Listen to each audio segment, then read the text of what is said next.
I'm off to Exeter. I got woken up by a call at 1:30am. It's 7am now. Woken up by a call, a missed call. It was a number. I just thought it was a time waster, and it left a voicemail. So I just thought, the off chance, I'll check it. The off voicemail, I'll check it.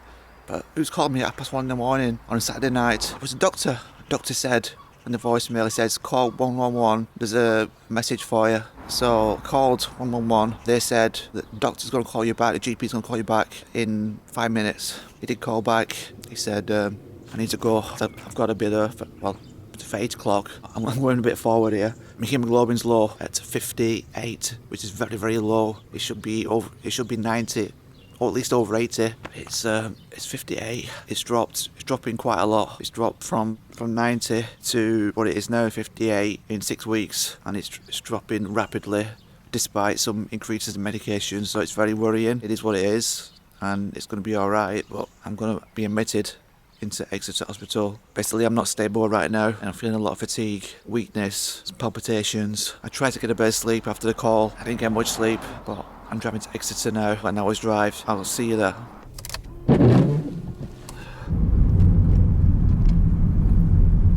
So I've made it. 7:46. Gonna park on here. The dialysis car park, and hopefully it's gonna be alright. Let's get to the emergency department. The car's being left here.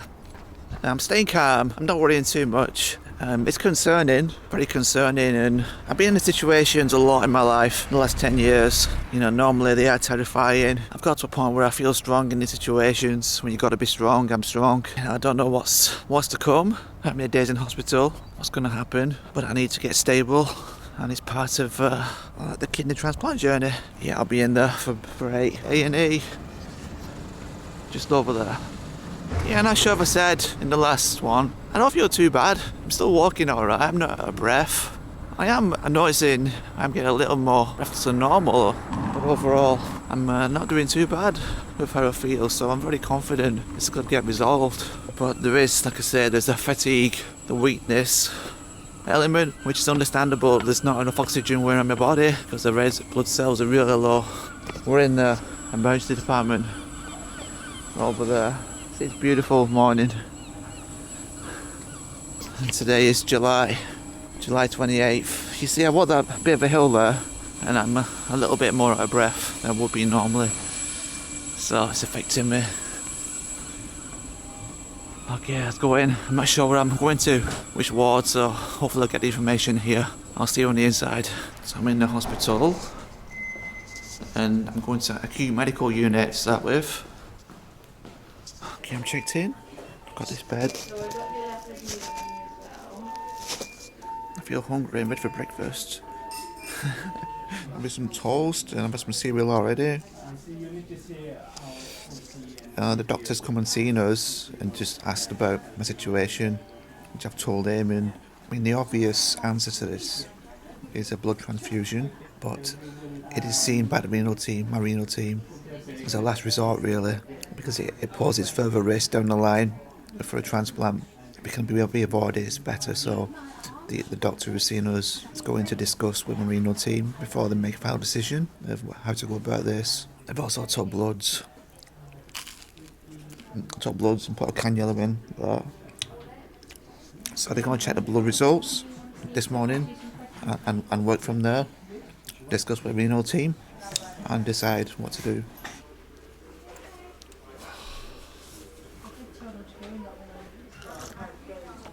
Okay, it's 10:30am. I just got a tea.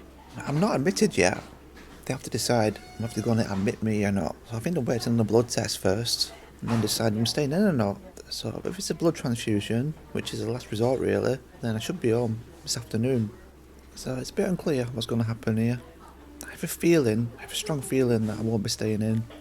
But I've just put down my lunch menu. There's a roast pork dinner. So I've put, my appetite's good. That'll be in a couple of hours. I've put down a large portion. Yeah, I didn't sleep well last night, of course, and I'm tired now. Very tired, and basically I've just been lying down on the bed. Cheers.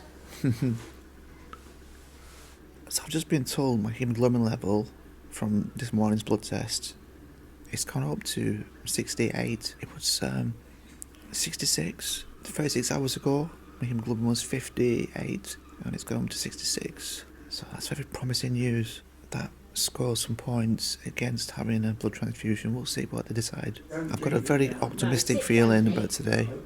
Very optimistic. Thank you, my lovely. Yeah. I just asked a nurse and they said they're still waiting on the renal team to decide. Sounds like they haven't fully decided yet, but lunch is coming soon. It's 12:15. He said the other beds are in the waiting area.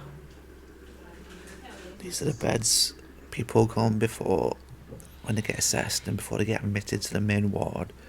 Yeah, there is people in there, but I can't show them in a video. It's not right to show people. Okay, so the roast has arrived to my dinner. There it is. That's a large portion apparently. And a peach and raspberry pie. So I'm just going to enjoy this now. I just saw a consultant and I'll just asking questions and I think they're getting closer to a decision. Well, that's all the roast pork, and now I'm tucking into the raspberry pie with custard now. It's delicious. It really is delicious. Enjoying it. So the renal consultant came in and chat with us. They closed the curtains, and the specialist, kidney specialist, and it seems like I'm going to be avoiding the blood transfusion, but it's not been fully decided yet. And it's going to be monitored. It seems like they're going to manage this by increasing the Rancep injections, the EPO. It'd be a higher dose than normal if they do it, but they have to decide. It's still a bit unclear. But I'm going to enjoy this raspberry pie. It's so good. It's still warm. Well, the raspberry pie custard was amazing, absolutely amazing. And now I've just got some fruit cocktail. So I'm having a big lunch. The roast dinner, it was so-so. It wasn't the biggest portion, really. But, yeah, what do you expect? It was good. Yeah, just being told from the consultant, they're going to up my EPO to 60 milligrams. Also, she said it's going to avoid the blood transfusions. So at that point, I'm thinking I'm going to be sent home today. And then she says they're going to keep me overnight. Well, keep me tomorrow as well, it sounds like. They want to do some more tests with the bloods and monitor things a little bit, just to get a clearer picture about this, what's causing the haemoglobin to drop. Yeah, I think it's a very sensible decision. I was kind of keen to get back. It's the right thing to keep me in. Yeah. Okay, dinner's arrived. Chicken, cheese and bacon. So I was moved into a different area of the acute medical unit, and I've been there for 4 or 5 hours. I'm around very close to people, so I cannot really film and talk.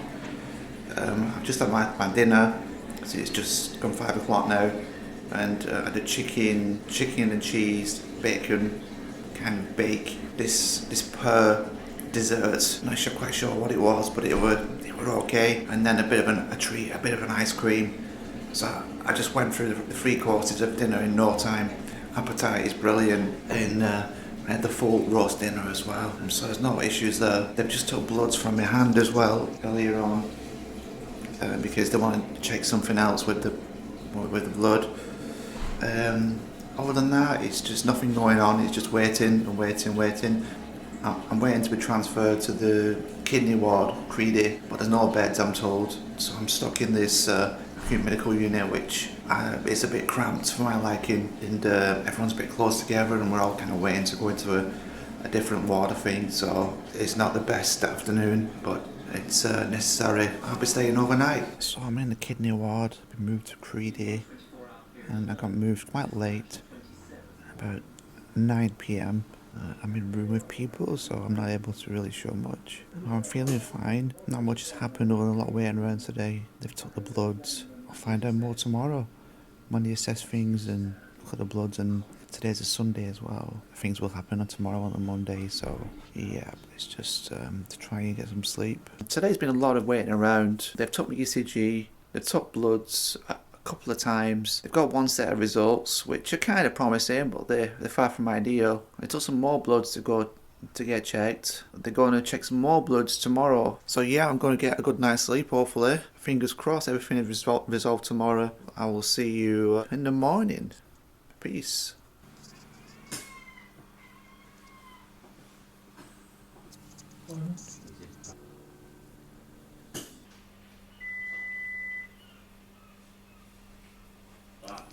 Rice Krispies. You'll have it as it comes, Cup of tea.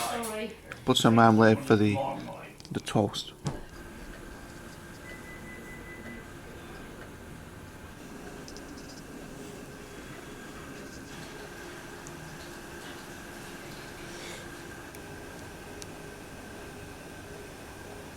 So it's around 2 p.m.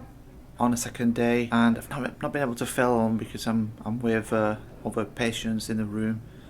We're all close together and I've got to respect everything. So and I've just had dialysis. I saw a consultant this morning. They don't want to let me go just yet, but they've made a plan regarding the haemoglobin levels, and they've increased the Aransep and the EPO to a higher dose, but it will take a number of weeks to really work. They're hoping the hemoglobin levels will rise, and they're also going to discuss things with Patworth as well to see if they've got any ideas of how they can tweak the medications to maybe help the hemoglobin levels. And I think they want to assess some things. I'm not too sure exactly what they're looking at. I really thought I'd be going today, but they just want to be sure I'm on the right track before they let me go. But I'm not going to go out here with a great hemoglobin level. It's going to take a number of weeks. It's not really much to do, I don't think. Rest of today, just take medications and see another night here, and see what happens tomorrow. Chicken and a ham pie. Fruits full, I think. What's that? Chicken soup. Shortbread. Hopefully going home tomorrow. It looks promising. I am very chilled and relaxed. Yeah, I've got on me been a little bored today. I'm confident that we'll sort this problem out. They made a plan, and it will probably take 5 or 6 weeks before I really know it's going to work. Morning. Going home today, hopefully. First to see you. Rice Krispies. It's 9 a.m. and I'm waiting to see a doctor, the consultant, to come around and to get some news of what's happening today. I feel just ready to get up and go home. I'm just not quite sure what to do with myself. I got my phone, got my laptop, but I don't really feel like being on it, really. Yeah, that's how I feel right now. Just waiting.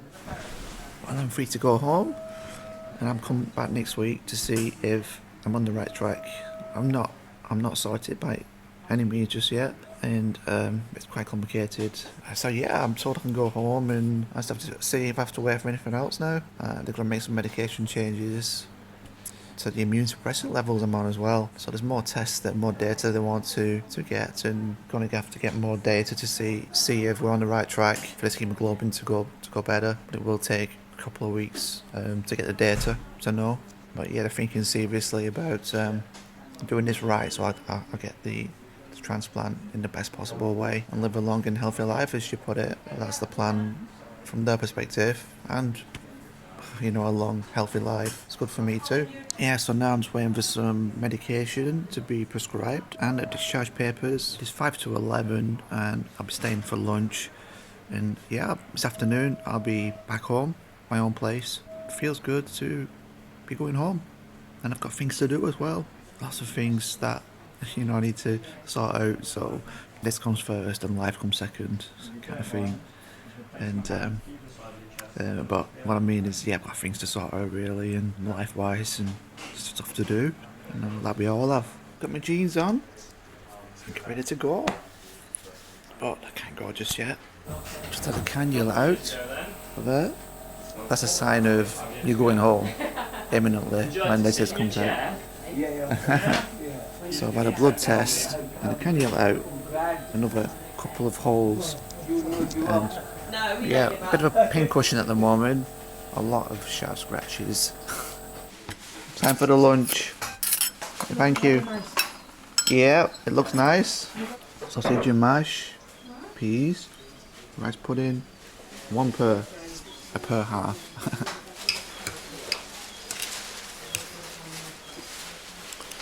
Well, I got the medication. I'm going home. And that's it. I'm off home.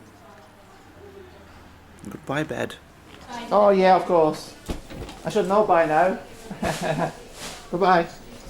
I've been discharged. Discharged from Creedy Ward. I believe it's the hottest day in the UK. 29 degrees out there, and I'm wearing a jacket. 2 jackets I've got. And my car's down this way. So the result is a medication change. Come back in 2 weeks to get a test of me MMF and other tests too in 2 weeks. So I'm free. Feels good. And it feels like being in a hot country airport tunnel. I'm out, back to my car where I came in on Sunday morning, and now it's Tuesday evening, nearly tea time. I feel fine. I mean, I've not had anything done that's going to improve me how I feel at the minute. Apart from the medication change, like I say, they've upped the EPO, which is a hormone to start helping produce red blood cells, but it takes weeks. So like I said, they're going to come back and they're going to keep testing for that to see if it's going in the right direction. Otherwise, if it doesn't go in the right direction, I'll be feeling it, and I'll be feeling it in myself. I feel like I'm going downhill, but I should feel slowly stronger and stronger and stronger, more energy. So yeah, I'm very, very, very happy with the stay there, and I've learned again a lot more about my condition and the plan going forward. The plan going forward to get a transplant, and it always makes me very optimistic when they're talking about all the details of getting to the stage of a transplant, getting me ready for a transplant, and that's what this is for, is to get me ready for the transplant, get me ready for the transplant list. And currently, like I said, this is the one problem stopping us from being ready for a transplant is the anemia, the haemoglobin. You're probably tired of me talking about it by now. You're probably thinking, what is haemoglobin? And yeah, I understand. If you don't understand, I didn't really understand much about it. But it's not to do with iron. It is to do with iron, but my iron's fine. People say, well, you need more iron. Well, my iron is fine. I've already queried that. It's not the issue. There's another issue. We're not the issue. Kidney's not working, not producing the chemical. But yeah, when I drive home, get back to my home, get my tea, get my dinner. I've got an hour's drive up the M5. I hope you find the video interesting. I've documented this the whole stay. There will be more videos on this situation going forward, because like I say, it's journey to a transplant. Alright, thanks for watching again. See you later, peace.